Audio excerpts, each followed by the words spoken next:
Hey guys, YouTube Warrior here. Alright, and now here I am continuing reviewing the Men in Black trilogy. And now here I am with a review for Men in Black 2.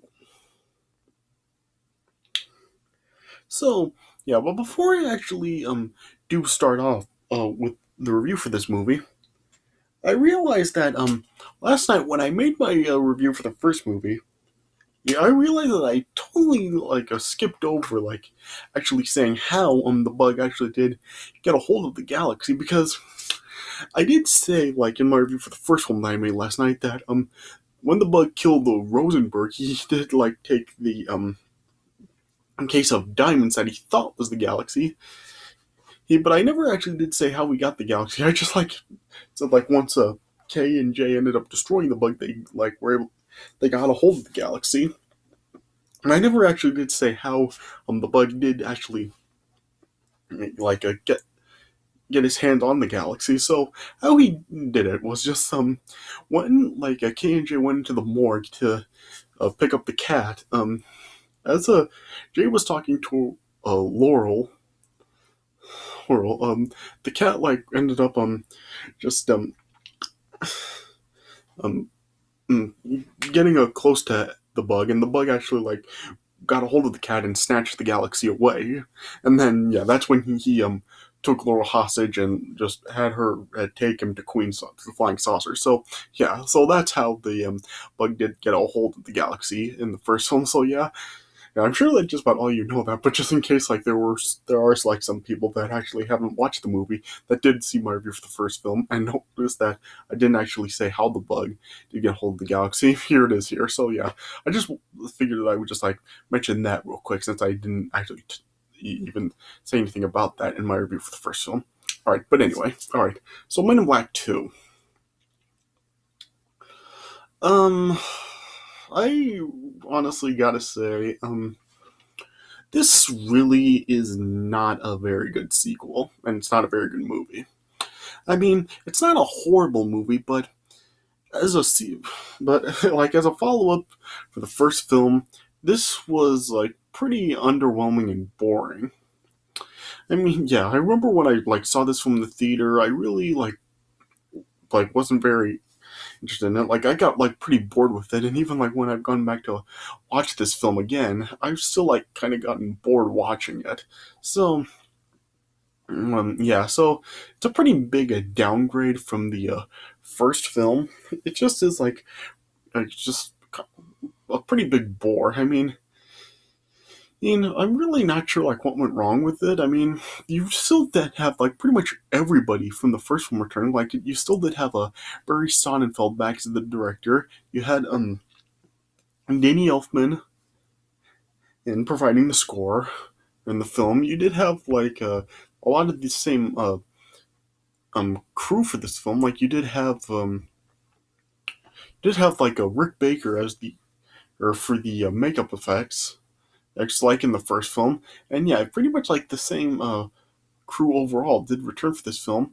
And yeah, you still did have the cast. You still do have a Tommy Lee Jones and Will Smith reprising their roles, as well as Rip Torn. He's in the film, too, reprising the role of Zed. And even in this film, we do have some new cast members in the film as well. You have Lara Flynn Boyle, Johnny Knoxville, Rosario Dawson, and even there are some characters from the first film that really were just kind of supporting characters in the first film that did have pretty small roles, and in this film we do get there are some bigger roles in the film as well. Yeah, particularly Frank. Yeah, Frank the Pug from the first film. He's back in this film as well, and he does have a bigger role in this film. He actually does work for Men in Black in the film. Yeah, and yeah, you do also have Tony Shalhoub back as making an appearance as Jeeves, and you also do have David Cross in the film as well. He did appear in the first film. He was the worker in the morgue that the bug was talking to, trying to get a hold of the cat, and when he was killing bugs, that's when the bug snapped and killed him. him, yeah, and he also does, like, David Cross does, like, is also, like, has an appearance in this film as well. So yeah, it's kind of interesting that they did, like, bring him back for the film, yeah. And so, yeah, but overall, just the film just like is like pretty boring. I mean, and I'm not sure like what went wrong with it because overall, like the plot of the film really is not that bad. Like it actually does have like a pretty decent plot to it. Like it kind of like revolves around like something from Kay's past as like returning in this film, and like yeah, it's like a situation like involving Kay that he stopped years ago, and now it's like come back, and so yeah, and yeah, what goes on in this film, like Kay and Jay have to try and stop, yeah, and also as well, like in this film, you do have of course, like after Kay was neuralized, and at the end of the first film, him like in this film, like they go to get him back. And so yeah, Kay does return in the film. I'm not exactly sure why they like had a Kay retire from MIB at the end of the first film if they were just gonna bring him back for this film. I'm not really sure like why they did that, but yeah, I mean it's whatever. Like I mean, yeah, I mean it still is like Kay is still awesome in the film, so yeah, it's not like there's really like I don't really think anybody will complain about Kay coming back. Yeah, yeah, but yeah, just what goes on in this film, it just seems pretty boring. Like I mean, yeah, just the effects seem like pretty cheap. Like the CGI in this film, it really just doesn't look as good as it did in the first film at all. Like the first film, it actually did look more practical. Like all the aliens and stuff, they actually did look a lot more realistic. In this film, like you can just like tell it's clearly like CG. Like the aliens aren't really there. In the first film, it actually did like appear as if they were, and here like you can just tell that they aren't. So yeah, yeah. So some pretty cheap CGI in this film, and I just yeah the action in this film it just really isn't very interesting. Just yeah the premise, while decent, just isn't handled very interestingly. Yeah, and there are like some cameos in the film as well that really just like seem to just like try to go for like some laughs at the audience and stuff, and really I mean a few can work out, but after like you just like continue to see like all these celebrities and stuff, it just really doesn't add up. Like there's like a bit in the film where it shows Michael Jackson is an alien on Earth, and yeah, there's also like an appearance from Nick Cannon in the film as well, and yeah, you just like have like some pointless celebrity cameos in the film. So yeah, but yeah, I guess like overall, like the film, it's not terrible. Like there were like some parts in the film that actually did kind of get a chuckle out of me. So I can't really say that the film really is like there's really nothing in this film to really you say isn't good about it. But really, just when you compare it to the first film, you can like really see like how much of a downgrade it really is. So yeah, so the film really is like a pretty big step down when compared to the first film. So yeah, personally, I wouldn't really recommend this film, especially like as a sequel to Men in Black. So yeah, I really just say if you are thinking about watching this film, I really wouldn't recommend to. I would kind of just say to skip this film because really just there's really not a whole lot to really you you watch about this film. So yeah, I would probably just give this film like I don't know, around like a 2.25 stars out of 4. Yeah, I probably will go with that. Just yeah, I mean, yeah, it just really is like a huge downgrade from the first one. I mean, just some cheap effects, and it's just nothing to really like captivate anything like the first film did. Like the first film just was a lot more interesting in its premise, and and the effects just looked so much better, and it had a much better story as well. And just this film just comes across as just a pretty big bore. So yeah, I personally don't recommend the film. So yeah, all right. So let me just talk a little bit about the film. All right. So the film opens in a similar style that the first one did. Like during the opening credits, it's just like is shown in space, a ship just flying through through space, and it eventually like ends up coming to Earth, and it shows that there's this plant like creature that ends up like coming to Earth, and this creature is named Serlina, and apparently like she's come to Earth to actually like find a certain vital power source or that's used by her race's enemies, and yeah, it was like explain like what she's actually after in the film, and then like she ends up like taking the form of a lingerie model to disguise herself as a human, just like how the bug did in the first film. Yeah, yeah, and it shows that she also does have like a two-headed servant and Strad and his smaller head Charlie, who's played by Johnny Knoxville. So yeah, interesting to see Johnny Knoxville in the film.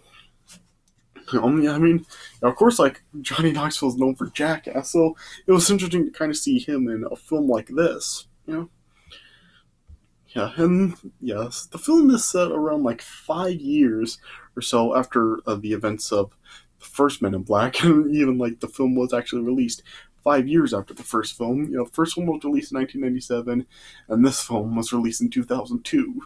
So yeah, I guess like it really is like trying to like keep it like connected with like its release date for how long it's actually been. Yeah, and it shows that now Jay has a his current partner is named T, and he's played by Patrick Warburton, and it shows that like he is yeah, he really just is like pretty dramatic and stuff, and not really like kind of an idiot. Yeah, and then it just like shows that there's like a scene caused with like this huge worm type of alien creature named Jeff that Jay knows, and then like after an event with the subway, down in the subway where Jeff lives, is Jay like eventually ends up tranquilizing Jeff, and then he like neuralizes all the passengers on the subway to forget that what happened, and yeah, and in this film like it shows that it's just like showed like technology has like really updated because yeah, the film like is more like the neuralizers used in this film are more updated than the ones in than the one that Kay had in the first film. Yeah, and it's even like a different color. Like in the first film, the neuralizer like the flash was red, and in this film, the flash from the neuralizers are blue. So I guess they like just kind of wanted to update things a little bit for the film since like they had like a bigger technology to do it. So yeah, but then yeah, eventually after like T ended up like making a scene in a diner. Jay ended up neuralizing T and just ended up I'm just throwing him out of the Men in Black. Yeah, and then after like Serlina ended up killing an alien in a pizzeria named Ben, and like his waitress in the restaurant, Laura Vasquez, like was hiding from it, and then the Men in Black then like got word of it, and then Jay was sent down to investigate along with Frank, his new partner, and then Laura told Jay about the murderers, and said that they were looking for something that was known as the Light of Zartha. Yeah, and then over time, like Jay like ended up like developing like a romantic attraction to Laura, and that like went on throughout this film. Yeah, which was yeah, it didn't really go anywhere. Like it was kind of pointless, especially considering like what happened with Laura at the end of this film, and it didn't really go anywhere. So yeah, that romance like just seemed kind of pointless. Yeah, and then and like because of that, like Jay didn't neuralize Laura to erase the memories of of what happened, which was a violation of the Men in Black rules. And then like the Men in Black knew very little about the Light of Zartha. They just knew that it was a very powerful device. And then as they were investigating it, they knew that there was only one person that could really that really did know about it, and that was of course Kay. Okay, so then, yeah, Zed sent Jay to find Kay and bring him back to the headquarters, and then yeah, it now showed that Kay was now a postmaster in Truro, Massachusetts, named Kevin Brown. Yeah, and as Jay went to talk to Kay, of course, Kay had no recollection of Men in Black at all, and even when Jay tried to explain to Kay, Kay didn't believe him. But then, after Jay showed Kay that his fellow postal workers are aliens that then convinced Kay of the organization, and then Kay eventually was convinced to go back to headquarters with Jay, even though he still didn't have his memories back. And then when he came back to headquarters, everybody welcomed Kay back. And then after Kay was redressed in black, they tried to deneuralize Kay, but Serlina, Scrat, and Charlie ended up attacking MIB before or they could actually reverse Kay's neuralization. But then, when Kay and Jay escaped, they then learned that Jeeves had an illegal deneuralizer, and so then they paid a visit to Jeeves to try to deneuralize Kay, and the deneuralizer seemed to work, but it showed that it didn't. And as Kay was starting to leave, other aliens that were working for Sterlina then attacked Jay and Jeeves, but then after Kay then looked up to the stars, that then and caused him to regain his memory, and then he saved Jay. And then once they then went back to the pizzeria, and saw Laura again, they then found a locker key which actually was able to open a locker in Grand Central Station, where it showed there was a society of small aliens that actually worshipped Kay as their deity. But then, and after and then their most sacred relics were Kay's wristwatch and a video store membership card.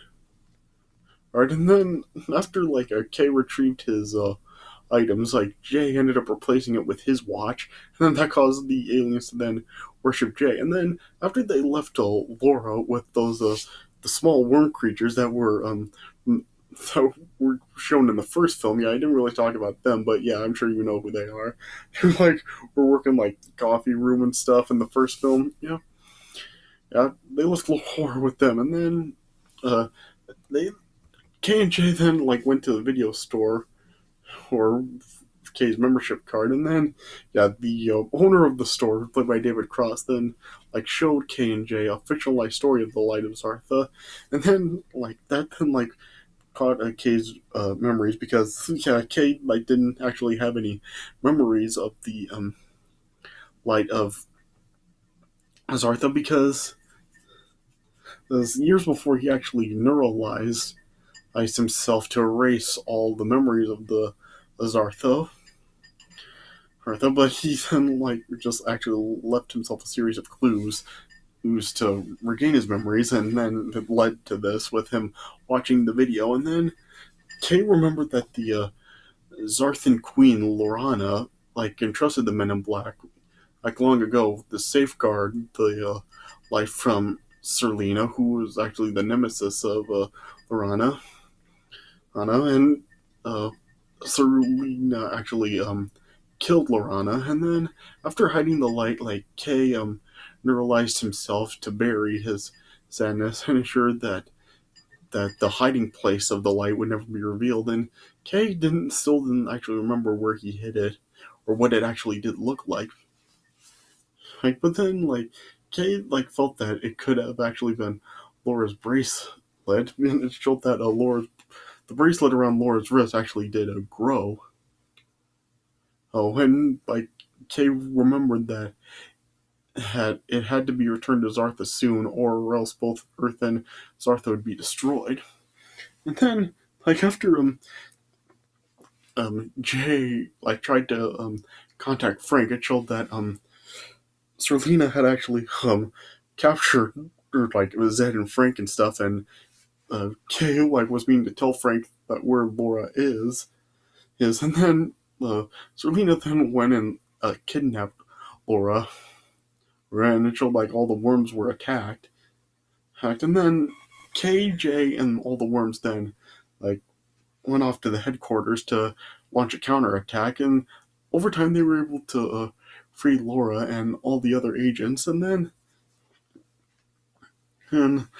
as they were trying to then escape, then Zerlina then like tried to chase them down with a spaceship through New York, but then Jay then lured her into the subway, hey, right to Jeff, and then yeah, Jeff then appeared to eat Zerlina and destroy her, but then and and once they like got to the rooftop of a skyscraper where there's a ship ready to transport the light to Zartha, like Kay then realized that Laura is actually the daughter of Lorana, and she's the light herself. And then yeah, then Kay convinced both Jay and Laura that she has to go back to Zartha to save both planets from destruction. But then it showed that Serlina then like uh, assimilated Jeff and took his form, and she like was trying to stop the ship from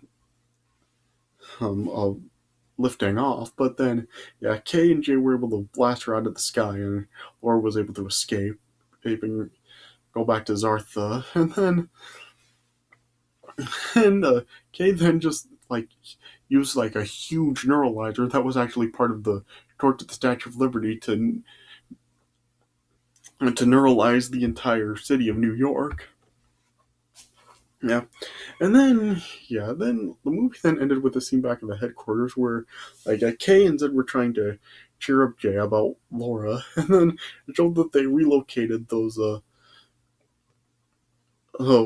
dwelling aliens that worship Jay the into Jay's Men in Black locker, and Jay like just suggested showing the creatures that her universe is bigger than a locker, and then just showed like Kay showing Jay that the human universe is actually a locker also within like a huge alien train station, and then yeah, and then that's how the movie ended. So yeah, kind of a bizarre way to end the movie like that, because yeah, there was not even any follow up on this and the next sequel. So yeah, kind of like a pointless ending. So yeah, as you can probably see, like what I'm getting at here, like there's just like a lot of stuff in the film that really just doesn't really seem to have any reason to really be in the film, because it doesn't really go anywhere with it, and it just like seems like really pointless, such as like the romance between Jay and Laura, and like this ending here, and even some other stuff throughout as well. Like just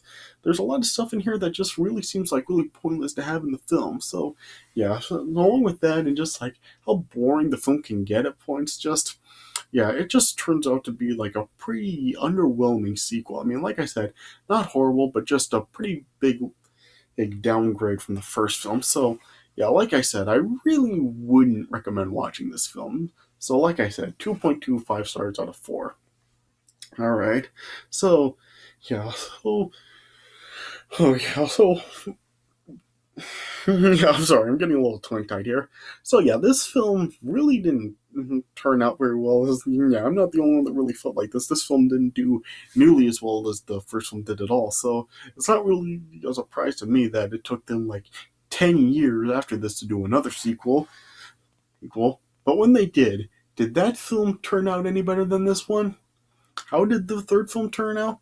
Well, stay tuned for next time, because I will talk about the third film next time to complete reviewing this trilogy. Alright, so yeah, so stay tuned for my review of the third film coming up next. But yeah, I hope you guys did enjoy this review. So thanks for watching, and I'll see you guys later.